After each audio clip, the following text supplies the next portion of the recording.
Hola, buenas tardes, buenas noches, según de dónde nos estéis viendo.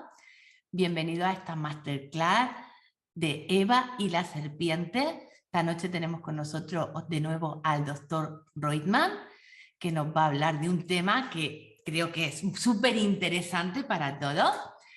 Gracias por estar aquí esta noche y voy a darle la bienvenida al doctor Reutemann. Doctor Reutemann, buenas noches. Hola, Maravilla, saludos aquí desde Israel. Bueno, hoy nos trae un tema súper interesante. Cuéntanos un poquito. Eh, Mira, el tema como bien sabes, es el tema, la primera unidad del curso que estamos por comenzar el próximo lunes, ¿no? De Eva María Magdalena. Y, Exacto. y entonces me pareció, cuando surgió la idea de este masterclass, un poco para empezar a entrar en atmósfera, ¿no? Eh, eh, Me pareció que era una buena manera de comenzar con este tema, porque en última instancia Eva es la primera mujer en la historia de la humanidad, por lo menos en la versión bíblica. Y además es una mujer muy particular, porque la información que tenemos no es mucha. En última instancia, lo que tenemos es, desde el punto de vista bíblico, es la creación de la mujer, que en realidad hay dos versiones, en el capítulo 1 de Génesis y en el capítulo 2, y luego obviamente la gran historia, que es la historia del paraíso. Pero, ¿qué opinión tienes? Porque, claro, a mí esto siempre me ha resultado muy curioso, Adolfo, de que haya dos versiones. Una donde nos habla de que Dios crea al hombre y a la mujer a su imagen y semejanza, y luego en Génesis 2 nos habla que crea al hombre y crea a la mujer del costado del hombre para que lo acompañe. Entonces, ¿por qué esa diferencia? Bueno, en realidad me encuentro con una situación paradójica, porque me vas a hacer preguntas que precisamente voy a tratar en la clase, ¿no? Eh, eh, pero de todas maneras voy a tratar, aunque sea muy superficialmente, ¿no? De referirme a esto. Mira, la pregunta aquí es, ¿de qué manera uno ataca, enfrenta este tipo de situación en los textos bíblicos donde tenemos más de una versión sobre un tema? Y aquí depende desde qué perspectiva uno lo ve. Si uno lo ve desde la perspectiva de un biblista, cuya perspectiva es una perspectiva histórica, crítica de los textos, entonces, por ejemplo, un biblista diría que lo que tenemos aquí son dos tradiciones diferentes acerca de la creación. Porque aquí es un punto importante que yo no lo trato precisamente en esa clase, y es que ese detalle de la creación de la mujer hay que verlo en un contexto más grande, que hay dos versiones de la creación. Es decir, el tema de la creación de la mujer es solamente parte de un relato más extenso. Y tenemos una versión, que es la creación del mundo en los 6 días, y en el séptimo día Dios descansó, que es la versión del capítulo 1. Y hay otra versión diferente que comienza en el capítulo 2, en donde se habla específicamente de una situación en donde todavía no existía nada, la tierra no era trabajada, eh, en donde la presentación de la situación es lo que no hay, no lo que hay, lo que no hay. Y es en esa situación en donde se nos cuenta que Dios crea el hombre a partir del polvo, ¿no? Y lo moldea al hombre como si fuera una vasija, como hace un alfarero, que es muy diferente en la manera de presentar la creación al capítulo 1, en donde nos dice que le creó al hombre y la mujer a imagen y semejanza, pero obviamente son palabras muy abstractas. ¿Qué significa realmente a imagen y semejanza? Es decir, lo que podríamos decir es, por un lado, que son dos versiones literarias que nacieron en contextos sociológicos e incluso geográficos diferentes, y que en algún momento en la historia redaccional de lo que finalmente va a ser el Pentateuco, fueron articuladas esas historias, que de alguna manera probablemente el editor vio que la versión del capítulo 1 sería una versión más general, mientras que la versión del capítulo 2 sería algo más particular, en donde explica realmente de qué manera fue la creación. Por ejemplo, el gran exégeta judío, Rabbi Shlomo Yitzhaki, conocido por, por la abreviatura Rashi, que es un gran exégeta medieval del sur de Francia del siglo XI, precisamente adopta esta estrategia interpretativa. El capítulo 1 sería la versión más general y el capítulo 2 sería una versión más específica o particular de la creación. Esa puede ser, por ejemplo, una estrategia. En otros casos, por ejemplo, se podría pensar que en realidad cada capítulo quiere darnos una perspectiva diferente de la creación y específicamente también de la idea de mujer.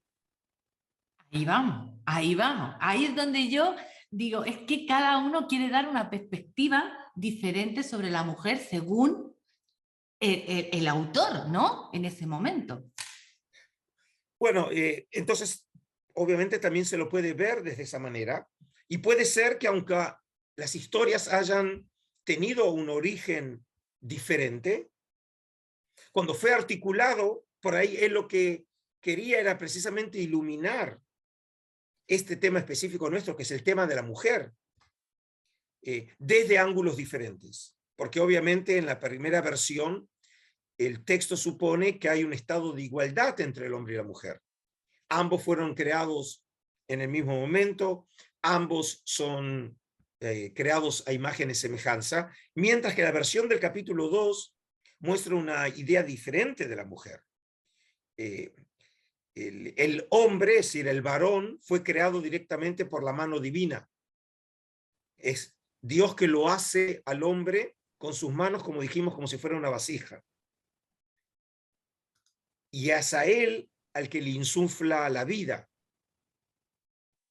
Y cuando continúa la historia, una vez de haber colocado al primer hombre en el paraíso, es cuando crea a la mujer, pero a partir del hombre, que obviamente muestra un tipo de dependencia, ¿no? Una posición secundaria de la mujer frente al hombre. Y en ese sentido, entonces, el texto parecería apuntar a otra dirección. Y lo que resulta interesante es que no solamente voy a tratar el tema de Eva, porque es la primera mujer, sino porque podemos ya ver en esa primera, en esos primeros textos, unas líneas que las vamos a ver a lo largo de todo el curso. Te recuerdo, el curso tiene varias estaciones, en donde empezamos con Eva, y luego seguiremos con Ruth, y luego vamos a hablar de la figura de Esther, y después vamos a hablar de otras mujeres que se conocen en la tradición posbíblica, como por ejemplo la historia de Susana o la historia de Judith. Y lo que vamos a poder ver a lo largo de las clases es que realmente podemos identificar líneas interpretativas en donde la percepción de la mujer sufre variantes o variables. Es decir, no hay una percepción de la mujer. Y podemos decir que ya el texto bíblico de alguna manera nos anticipa esas perspectivas diferentes acerca de la mujer. Bueno, y entonces, en el tema que nos trata hoy, ¿no? Que es Eva y la serpiente, ¿vale? Cuando leemos el texto bíblico, ¿vale? Hace referencia a que la serpiente se dirige a Eva, pero comen los dos del fruto, el hombre y la mujer. Ajá. Con lo cual los dos son responsables. Bueno, mira, la historia de lo que llamamos la historia del paraíso es una historia que, si contás los versículos, la historia misma es muy breve. Pero cuanto más breve es, más nos exige interpretarlo. Por ejemplo, es llamativo que nosotros hablamos de Eva y la serpiente. En ningún momento el texto habla que Adán tenga alguna relación con la serpiente. El texto solamente habla de la relación de Eva con la serpiente. Sí, es cierto. Ese es un punto que hay que tener. ¿Cómo? Que lo tengo aquí delante. Ok. Entonces, la serpiente aparece por primera vez en el relato bíblico en el capítulo 3. En hebreo, el término serpiente es nahash. Y la primera vez que el texto bíblico hace referencia al nahash es en el capítulo 3. Cuando se habla de la creación, en el capítulo 1 se hace mención que Dios creó a los reptiles.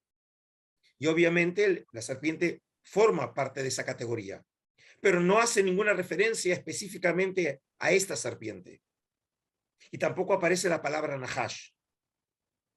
Es decir, para nosotros, los lectores, la serpiente es un nuevo personaje que aparece en la historia. Pero el nombre a la serpiente se lo daría Adán, porque es Adán el que tiene la autoridad para dar nombre a todos los animales, reptiles y demás, ¿no? Es cierto, el texto había hablado que para mostrar precisamente su dominio o autoridad, Adán le da nombre a los animales. Pero en ningún momento el texto hace referencia a que le haya dado el nombre a este animal específico. ¿Ok? Digamos, la historia puede suponerlo, pero de todas maneras, en ningún momento el texto, en una lectura, digamos, simple, nos da a entender que haya una relación entre el varón y la serpiente, sino es la mujer y la serpiente. Y voy a volver sobre eso en un momento. Vale. Después tenemos la situación en donde hay un diálogo en los primeros versículos del capítulo 3. Y según el texto, el diálogo es solamente entre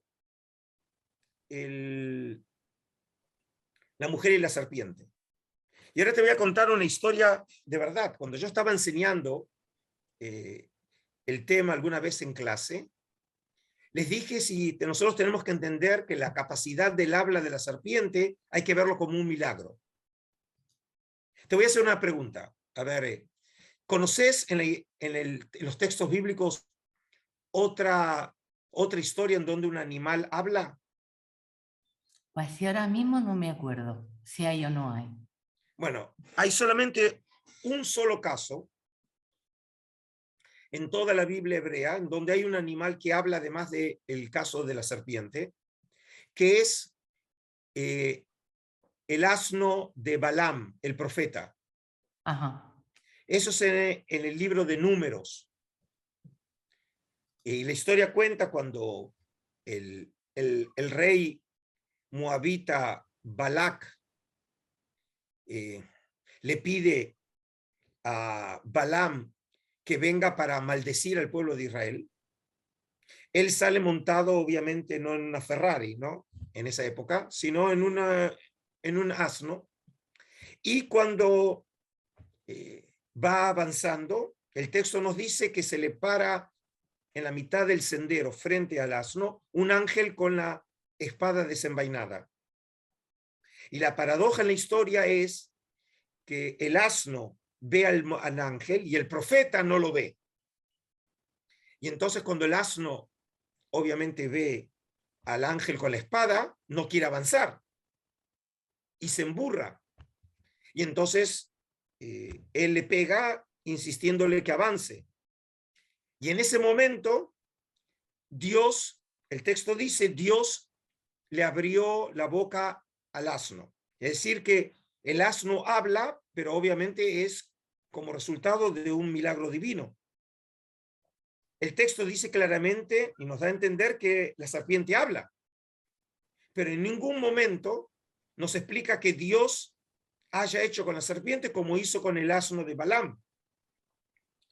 Y ese tema obviamente dio para pensar a los exégetas cómo explicar que la serpiente puede hablar.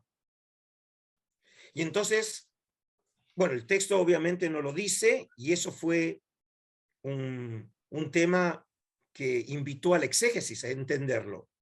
Y entonces estaba en clase y le digo a los alumnos, le digo, pero sea cual fuere la respuesta en el texto bíblico, les puedo asegurar que esa situación que la serpiente habla es una realidad en el moderno Estado de Israel. Y los alumnos se miraron y dijeron, ¿por qué? Le digo, porque nosotros tenemos en el Parlamento 120 serpientes que hablan. Es verdad, hay más de uno y de dos, sí. Entonces, es decir, el texto bíblico en este caso ya nos da a entender que estamos frente a una serpiente muy particular, que tiene capacidad de habla. ¿Y quién se la ha dado? Ah, aquí la pregunta es, primero tratemos de identificar las particularidades de esa serpiente. Venga. El segundo punto, por ejemplo, que llama la atención es cuando el texto bíblico presenta a la serpiente, dice el texto bíblico, y la serpiente era, y ahora viene la palabra que hay que interpretar, era, generalmente la traducción es, fíjate en tu texto, ¿cómo lo traduce Génesis 3, versículo 1? ¿Qué versión tenés en tu mano, Maravillas? Mira, hebreo, castellano. Bueno, castellano, ¿qué versión es de castellano? Es de allí de Israel, de la editorial Sinaí.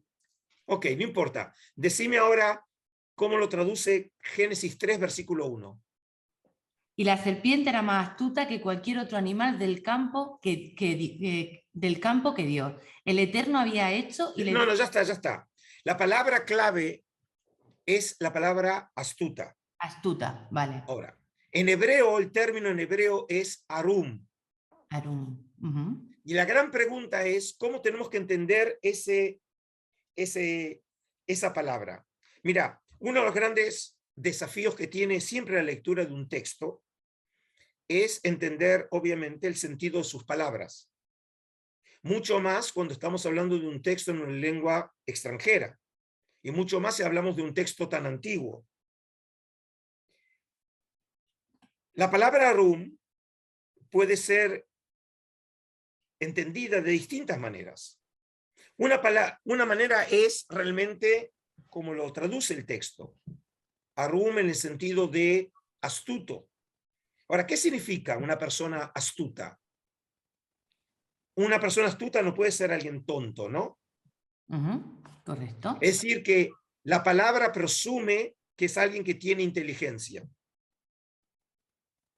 Sin embargo, la astucia es el uso de la inteligencia para el mal. Es alguien que utiliza esa capacidad natural que tiene para llevar a cabo un ardid o conseguir algo de una manera ilegal. Es decir, que traducir astuto ya significa entender de una manera negativa a la serpiente. Sin embargo, esa misma palabra puede tener otro significado en los textos bíblicos. Por ejemplo, en el libro de Proverbios, que es un libro que se forma parte de lo que llaman los libros de sabiduría de la Biblia hebrea, Harún es un término con una carga positiva. Es decir, una persona sabia e inteligente se la puede llamar también Harún. Ormá, en hebreo bíblico, puede significar engaño o astucia, como también simplemente inteligencia, en sentido positivo. Significa que cuando nosotros queremos entender ese término, la pregunta es, ¿hasta dónde nosotros estamos influidos por la manera que hemos interpretado la serpiente para entender el término en un sentido positivo o negativo? Porque muchas veces lo que sucede que nosotros ya proyectamos la manera en que nos han enseñado a entender la historia y de esa manera entonces ahora interpretamos la terminología. Y la prueba está que esa manera paradójica de cómo entender a la serpiente ya lo encontramos en la exégesis antigua. Los antiguos exégetas, por ejemplo, también dudaron de cómo interpretar ese término, si es en sentido positivo o en sentido negativo. Pero cualquiera sea el significado, una cosa queda clara. El texto le atribuye inteligencia a la serpiente. Y te recuerdo que toda la historia de la tentación es en derredor de comer el fruto del conocimiento. Significa que la serpiente, el texto supone, es más inteligente que Adán y Eva. ¿Pero quién le da esa inteligencia? Bueno, el texto claramente lo dice, y vos lo leíste recién. El texto presupone que la serpiente también es un ser creado por Dios. Exacto. Pero entonces vemos lo siguiente. La serpiente tiene capacidad de habla. La serpiente tiene ahora también capacidad de pensar. Y por último, hay otro elemento que también nosotros vamos a ver en el encuentro, en el próximo encuentro en los próximos días, ¿no? La serpiente, después del diálogo con Eva, desaparece de la escena. Ellos cometen el primer pecado en la historia de la humanidad. Y luego viene el momento de la interpelación, ¿no? Cuando Dios comienza a preguntarles por qué comieron. Y obviamente, como sucede siempre en la historia, uno se va pasando la pelota al otro. Yo creo que ese ha sido el problema. No asumir la responsabilidad que tiene cada uno. Entonces, Adán dice, bueno, pero fue Eva, ¿no? Digamos, Adán reaccionó como reacciona siempre un marido, dijo, mi esposa me dijo, ¿no?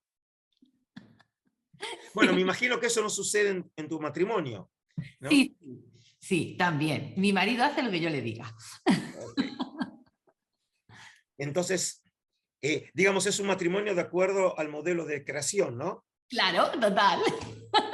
Lo que pasa es que yo le doy buenos consejos. Y después viene Eva y dice, fue la serpiente. Y es interesante esto bíblico, cuando Dios llega a la serpiente ya no le pregunta, directamente la castiga. ¿Y cómo la castiga la serpiente? Fíjate en el capítulo 3, creo que es el versículo 14. A ver, fíjate qué dice.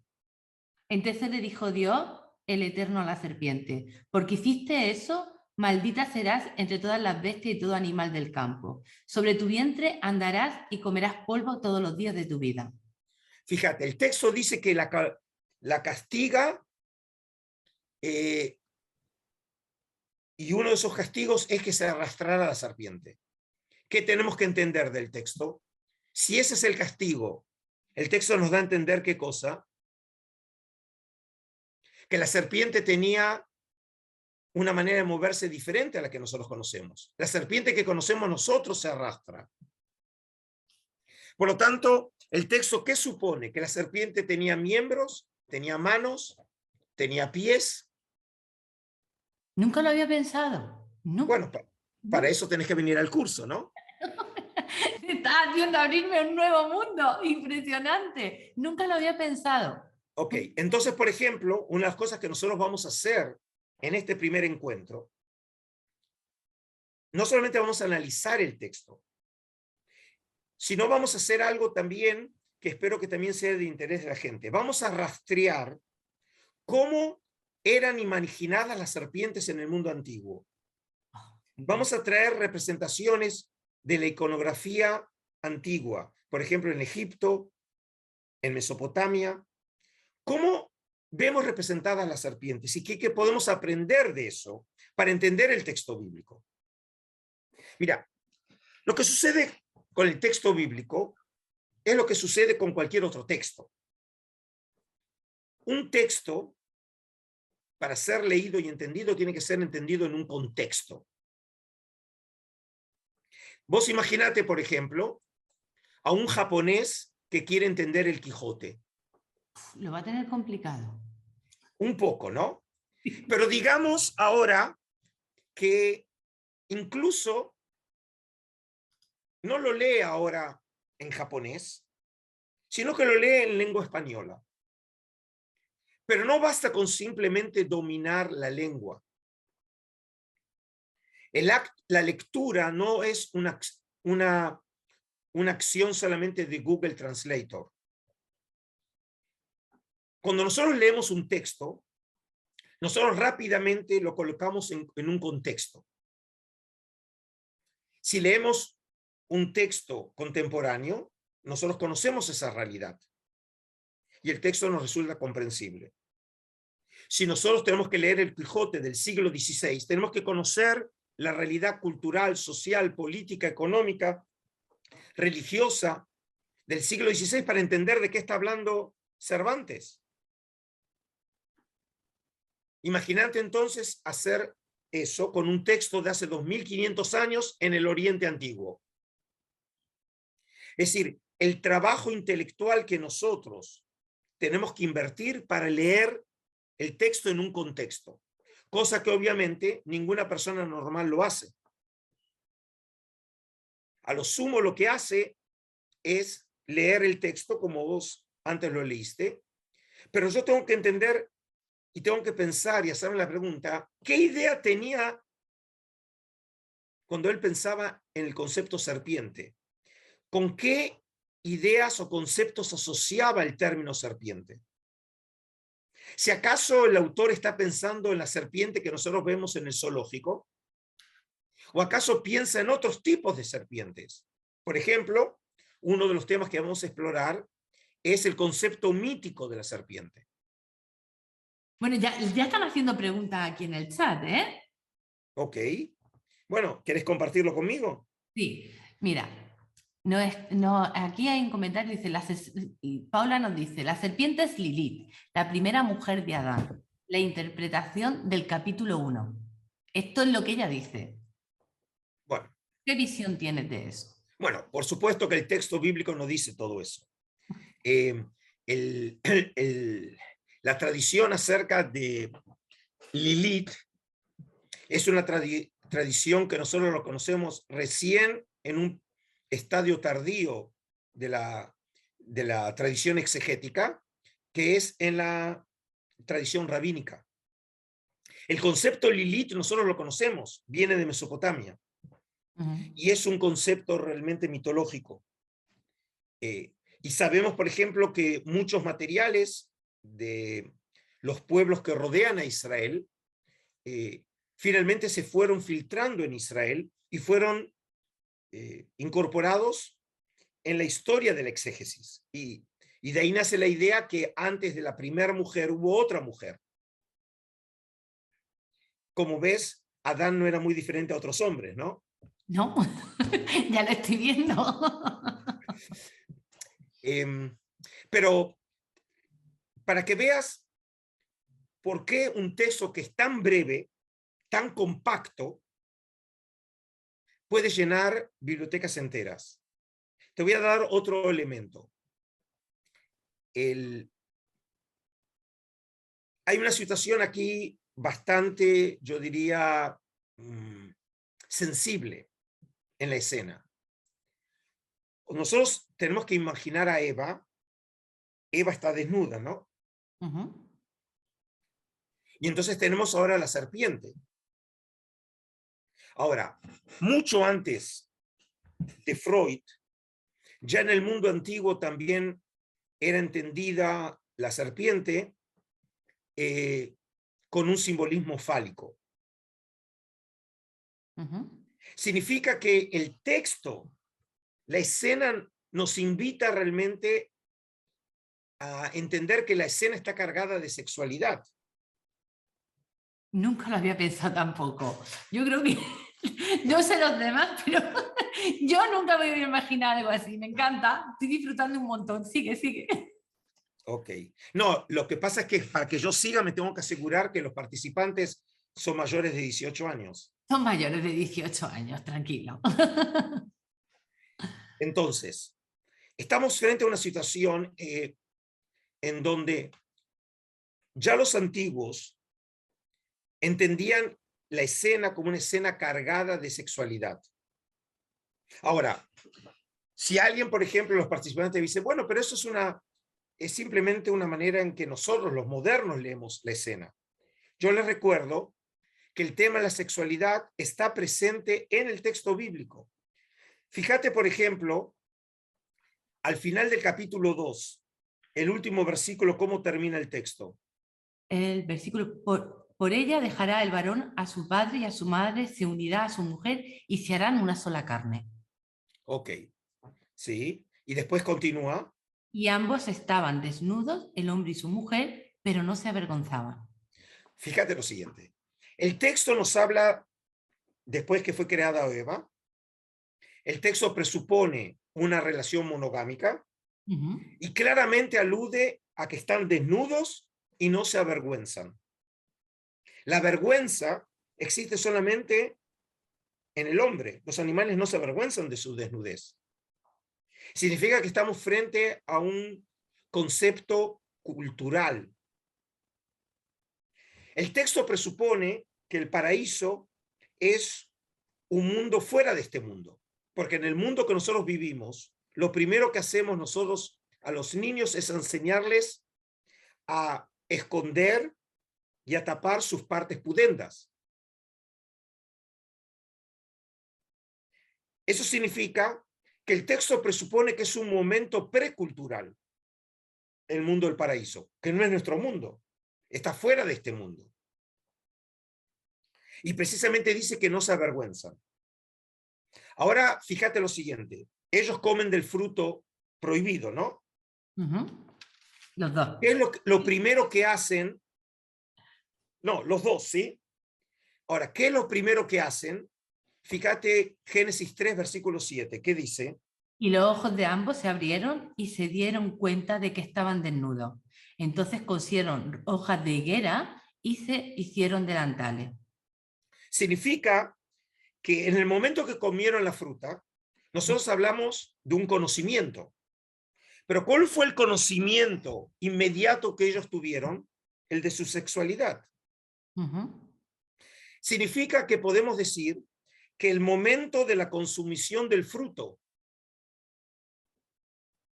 es un momento en donde ellos asumen su condición humana. Es como que pasaron de la niñez a la adultez, a una condición prepecado, que es una situación que eran todavía niños, inocentes, y luego de haber comido el fruto, ahora ya son hombres. Y el hombre siente vergüenza y tapa sus partes pudendas. Significa que todo el texto está cargado de sexualidad. La sabiduría tiene que ver con una conciencia de su sexualidad, que obviamente en la universidad ustedes tratan el tema de la conciencia, ¿no? Así se llama la universidad. Sí, y la sexualidad forma parte también de eso, de la conciencia del hombre y cómo se percibe a uno mismo. Y en este caso, entonces, la pregunta es, ¿qué papel tuvo en este caso la serpiente? ¿Acaso fue tan negativo lo que hizo la serpiente? El hombre se transformó en hombre. Y si es así, eso significa que si el fruto era un fruto prohibido, ¿acaso Dios pretendía que el hombre no fuera hombre? La verdad es que el tema da, ¿eh? Para debatir, ¿eh? Ahora, Y entonces, para si imaginar. seguimos pensando de esta manera, la pregunta es, ¿quién es el personaje bueno de la historia? ¿Es la serpiente que de hecho induce a Eva a comer de la fruta? ¿O acaso Dios cuando prohibió comer de la fruta? Ajá. Claro. Hoy no te vas a poder dormir, ¿no? Con No. tanto pensar. No, me parece que los lunes me los voy a pasar en vela después de las clases. No voy a poder dormir, voy a estar ahí debatiendo conmigo misma. Mira, lo que vamos a hacer nosotros no solo en la primera clase, sino en general, es, primero, las cosas que quiero hacer con los participantes, es a desarrollar sensibilidad en la lectura del texto. Los textos bíblicos son muy tramposos, porque por un lado, las historias parecen ser conocidas, los conocemos nosotros de la prédica del cura párroco, del pastor o del rabino, o simplemente de las lecturas de una persona culta que lee la Biblia. Pero cuando uno agudiza su sensibilidad, empieza a ver que el texto dice mucho más de lo que nosotros queríamos, y muchas veces hay mucho que queríamos que dice y no dice. Y te voy a decir por qué.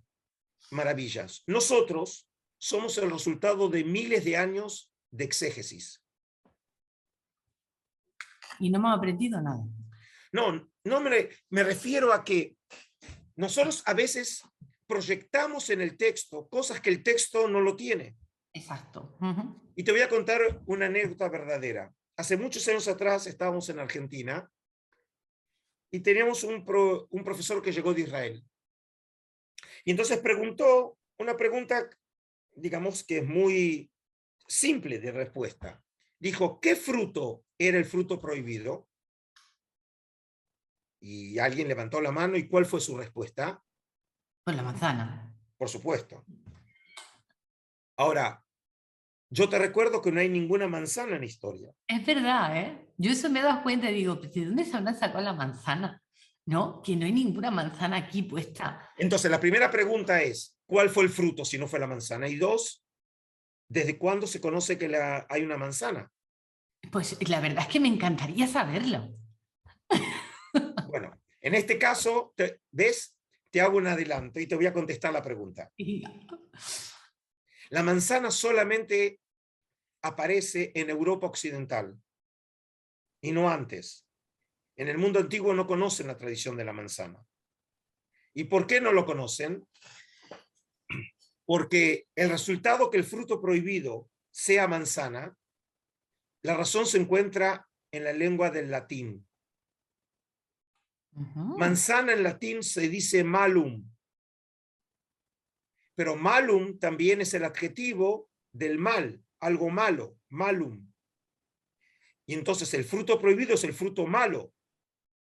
Y así nació que el fruto malo es la manzana. Oh, ¡qué interesante! Y solamente podía salir o ser el resultado de la lengua en latín, que se hablaba obviamente en Europa occidental. La tradición esa no la conocen en las iglesias orientales, porque hablaban el griego, o el armenio, o el árabe, ¿sí? Pero en latín. Y por eso, ¿dónde aparece la manzana? En las obras de artes de Europa. Claro, como nosotros lo hemos conocido así y nadie nos ha explicado algo así, pues asociábamos siempre, pues que es como que eso era así. No sabemos quién lo ha dicho, pero eso era así. Y entonces cuando estuvimos en clase, alguien dijo la manzana y el profesor sin inmutarse dijo, bueno, a ver, búscalo. Y empieza a buscar y dice, pero no está. Ahora, eso significa que como vos decís, como somos el resultado de la exégesis, de siglos, la exégesis la hemos incorporado hasta tal punto que es como si fueran unas anteojeras. Nosotros ya no podemos leer el texto, sino que lo que leemos es lo que nos enseñaron a leer. Y lo que quiero, digamos, de manera muy humilde, lo que quiero es poder en clase recuperar esa inocencia. Leer el texto y que el texto nos enseña a nosotros cómo hay que leerlo. Que parece muy simple, pero en realidad es muy complejo, porque nosotros estamos programados a leer el texto de otra manera. Claro, es como quitarnos todas las creencias que tenemos y limpiar nuestra mente y empezar como desde cero. Y fíjate que otra vez, a pesar, y quiero que la gente lo sepa, no lo hablamos antes. No es que estamos preparando o haciendo algo que ya lo hablamos. No, no, De no. hecho, me imagino que debe ser el proceso que también vos enseñás en tus clases, Sí, sí, que total. la persona, para poder llegar a un estado de conciencia y recuperarse como persona, tiene que limpiarse de todas esas capas externas, de todas esas cubiertas que tiene, para poder encontrarse a sí mismo. Sí, de hecho, lo De explico hecho, así. Cuando alguien no sabe quién es, lo primero que tiene que hacer es darse cuenta de qué no es. Ir bueno, quitando capas para lo así... mismo, de alguna manera, Ujú. en el curso vamos a hacer eso con los textos. Qué bien. Vamos a ir tratando de limpiar el texto con esas capas que se han ido acumulando a lo largo de los siglos y que nosotros lo hemos incorporado incluso inconscientemente. Nosotros no sabemos que tenemos esas capas, pero de hecho lo tenemos. Por eso tu respuesta fue la manzana. Claro, la manzana, es que... Y así nosotros, y así entendemos las historias bíblicas, y así entendemos a los personajes, ¿sí? A pesar que el texto no lo diga, y aunque leamos el texto, nosotros no prestamos atención al texto, sino lo que vemos en el texto es lo que nos enseñaron a ver. Y lo que vamos a hacer es hacer ahora el camino a la inversa. Vamos a salir del texto hacia adelante.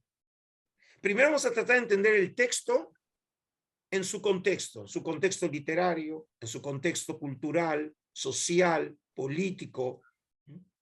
Y a partir de ahí vamos a tratar de ver cómo en otros momentos de la historia se entendió ese texto. Por ejemplo, específicamente, ¿qué vamos a hacer en la clase de Eva?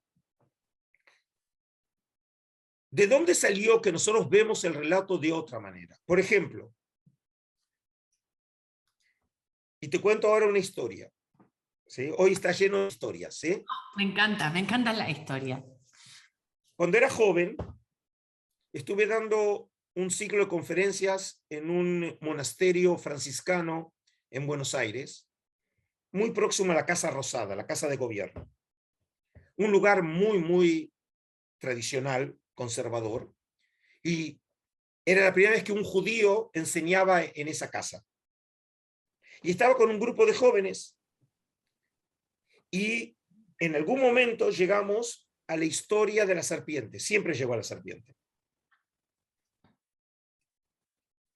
Y entonces les pregunté en un momento, ¿cuándo aparece por primera vez el Satán en la Biblia? Y uno de los alumnos, muy campanamente, me levanta la mano y me dice, el Satán aparece en el libro del Génesis. Digo, ¿en el libro del Génesis?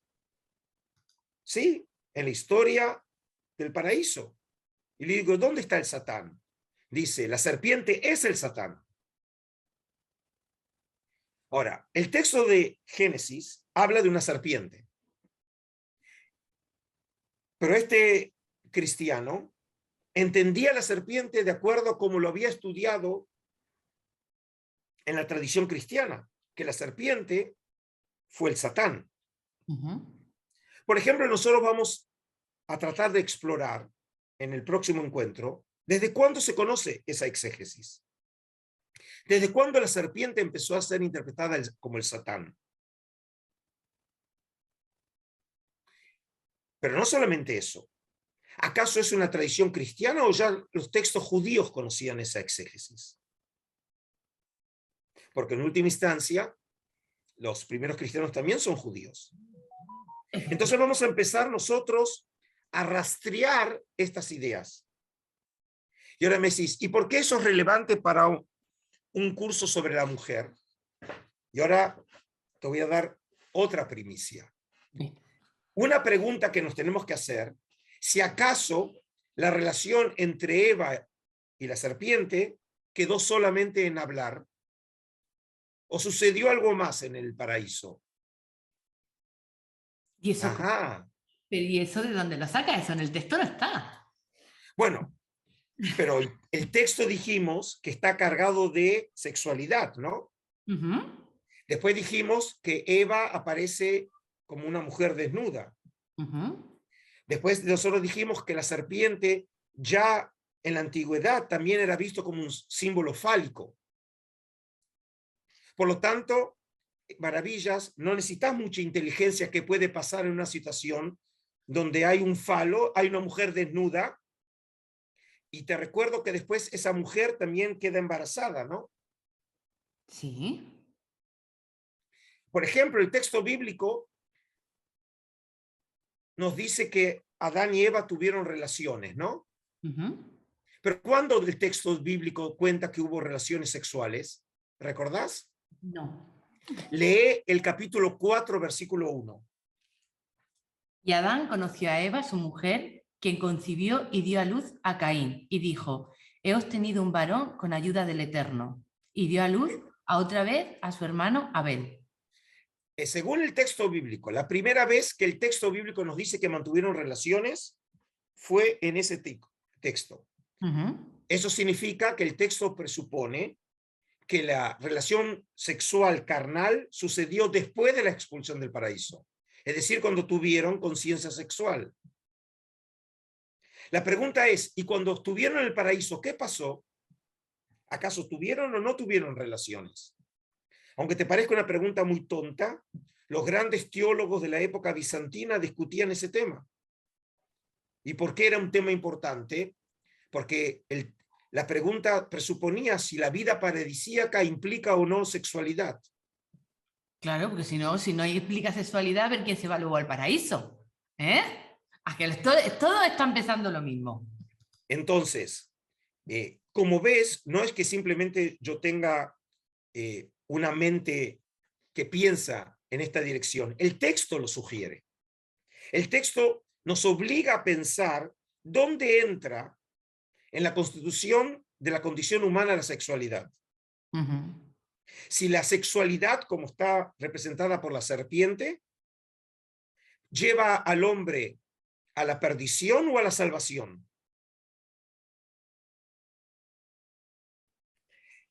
Y por supuesto, está el tema que vamos a también elaborar, y es una de las grandes cuestiones que vamos a ver en la próxima clase, y es la responsabilidad. Ujú. ¿Quién tuvo la responsabilidad del pecado? Hay una cosa que es indiscutible, maravillas. Según el relato bíblico, la primera persona que peca es la mujer, no el hombre.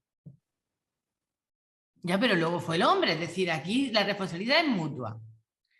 El texto nos dice que la primera persona que pecó fue la mujer. No solamente eso, sino que el texto dice que la mujer le dio el fruto al hombre. Y el hombre Es se... decir, es decir, yo ahora no estoy polemizando, simplemente digo lo que dice el texto. Sí, sí.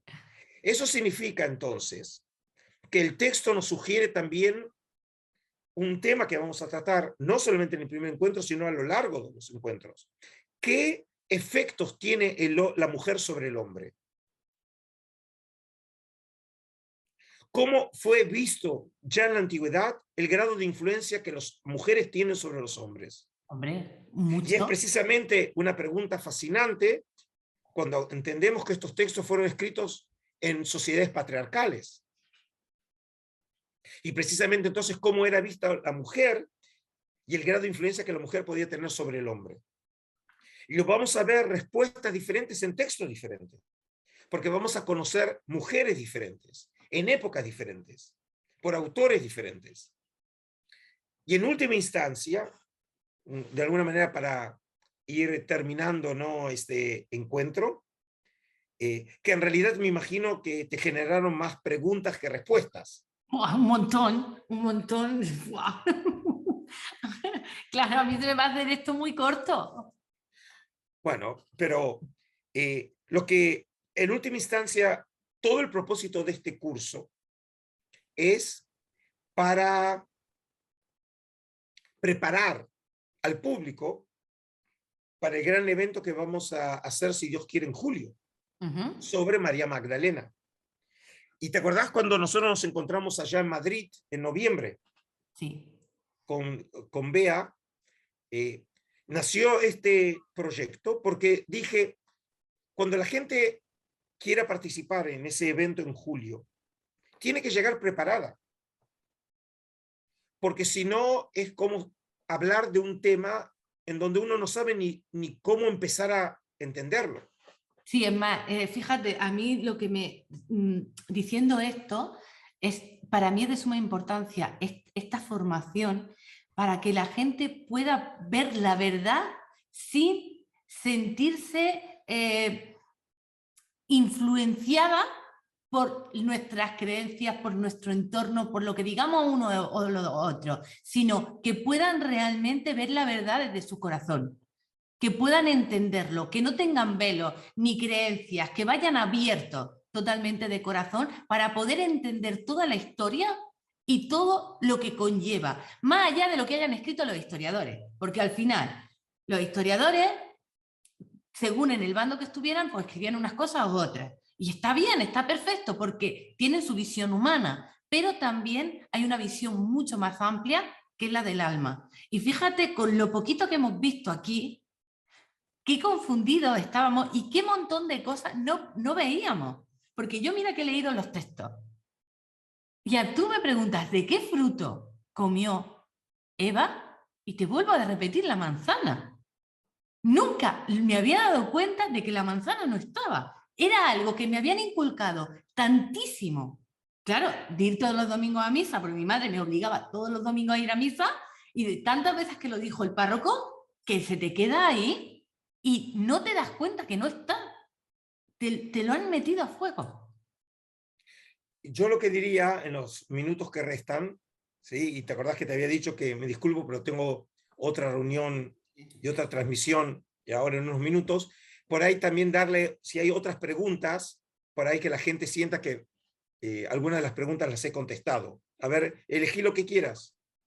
Bueno, aquí nos dicen, ¿puede ser que en ese encuentro de Eva y la serpiente o ser restir hubo un acto sexual? Bueno, yo creo que más o menos se ha dado a entender. Y aquí también nos dicen, tuvo relaciones con la serpiente. Esto es una afirmación. Y de ahí nació Caín. No es verdad, ¿no? Porque aquí en la Biblia pone, y Adán conoció a Eva, su mujer, quien concibió y dio a luz a Caín. Es decir, sí, la pregunta, es cierto que el texto dijo que tuvo relación, pero la pregunta es si el fruto de la relación, en realidad Caín, es resultado de una relación anterior que haya tenido. Ellos, en este caso, no podían hacer un análisis genético, ¿sí? claro, pero como aquí pone, Adán conoció a Eva. Sí, ¿Quién pero, concibió? ¿Quién concibió y dio a luz a Caín? ok, ¿cómo se llama la persona que escribió la pregunta recién? Marisabel. María Isabel tiene razón, porque en la historia del exégesis, una de las opciones es precisamente esa, que Caín es el resultado de la relación que tuvo la serpiente con Eva. Y las fuentes antiguas suponen que puede haber habido un contacto sexual en el paraíso entre la serpiente. Y para entender ese tema, que a uno le parece totalmente inconcebible, Ay, ¿sí? nunca me lo había planteado. Tenemos que ver, por ejemplo, ¿te acordás que dijimos no solo textos antiguos, sino la iconografía antigua? Nosotros vamos a ver, por ejemplo, representaciones de diosas y serpientes, y van a entender que lo que parece algo inconcebible, los antiguos lo veían de otra manera, ¿sí? Uno de los textos, por ejemplo, de lo que llama la literatura gnóstica, que es el Evangelio de Felipe, precisamente alude a esa posibilidad de la relación sexual entre Eva y la serpiente. Y la pregunta es, ¿pero a qué apunta esa historia? Para eso hay que entender una cuestión que acuciaba muchísimo a los antiguos, y era, si el mundo es un mundo bueno, ¿cómo puede ser que haya nacido el primer asesino de la historia, que es Caín? Es el primer asesino. Y si no es el resultado de la creación divina, es el resultado de quién, Caín. Entonces podría ser del resultado del pecado de esa relación con la serpiente. Claro, pero yo voy más allá, Adolfo. Sí, el paraíso es un lugar espiritual, ¿vale? Un lugar puro, un lugar perfecto, creado por el Creador. ¿Cómo puede ocurrir eso dentro del paraíso? Bueno, obviamente que esta es una de las grandes preguntas que los teólogos se han hecho durante siglos, ¿sí? En la teología medieval lo formulaban unde malum, ¿de dónde viene el mal? Por lo tanto, nosotros también vamos de una manera indirecta, porque no es el tema del seminario, ¿sí? Pero vamos a explorar cómo la mujer está asociado también al concepto del mal, porque está asociado a la serpiente. Si la serpiente realmente es un ser maligno, el hecho de que la mujer haya tenido relación, aunque sea simplemente hablando, no sexual, con la serpiente, ¿significa que también la mujer tiene algo de serpiente? O si la serpiente en teoría sería masculino, porque si concibió con Eva sería un ser masculino, con lo cual el mal no lo tiene la mujer, sino que la mujer fue engañada por el mal y el mal puede ser masculino. Bueno, entonces, Ahí lo dejo eso abierto, ¿no? Dejamos eso abierto, que cada uno piense, ¿no? si lo que vamos a hacer en última instancia, y desde ya digo, mi intención no es dar respuestas absolutas porque no las tengo. Una cosa que me enseñaron a lo largo de mis años de estudio es que lo más difícil es saber preguntar, no contestar. Para poder llegar a una buena respuesta hay que saber formular una buena pregunta. Y lo que quiero, y viste que es el ejercicio que hicimos hoy, es tratar de preguntarle al texto. Y obviamente vamos a tratar de buscar algunas respuestas o vamos a buscar lecturas en donde otros pensadores, y obviamente que hay muchos, como ellos entendieron esos textos, pero en última instancia lo que sí les puedo prometer que nos vamos a divertir muchísimo. Bueno, pues muchas gracias, Adolfo. Bueno, yo, ¿qué os digo? Yo, este curso para mí va a ser un antes y un después en mi vida. Espero que para vosotros también, no lo dudéis. Escribiros en el curso porque va a ser una pasada. Nos va a cambiar la visión. Además, abre la puerta al debate, ¿ok? Y además con un hombre. Sé que aquí esta noche hay algún que otro hombre, pero habemos muchas mujeres, ¿ok? Entonces, todo esto se tiene que aclarar. Y llegar a una conclusión razonable y equitativa, porque seguro que está, lo que pasa es que no la vemos, ni tampoco nos han dejado enseñárnosla. Es decir, es súper importante lo que ha dicho Adolfo. Nos han metido tal cantidad de cosas en la cabeza que no tenemos la capacidad de ver. Y la mujer se ha sentido muy culpable precisamente por eso. Esta formación lo que nos va a ayudar es a abrir los ojos y a aprender a discernir por nosotros mismos, viendo los textos bíblicos y entendiendo de una manera profunda qué nos van a decir. Una última cosa. No quiero que se entienda que simplemente el curso va a estar centrado en textos. Lo que voy a tratar de explorar, y por eso también van a ser clases muy intensas, pero como me quiero divertir y quiero transmitir eso a la gente, nosotros vamos a explorar estos textos no solamente con otros textos, sino lo que lo vamos a ver a través de la historia del arte, es decir, de la pintura, de la escultura e incluso del cine, en donde vamos a ver que esas producciones culturales también tienen una función exegética. Cuando Michelangelo o Donatello trataron de entender los textos, tuvieron que interpretarlos.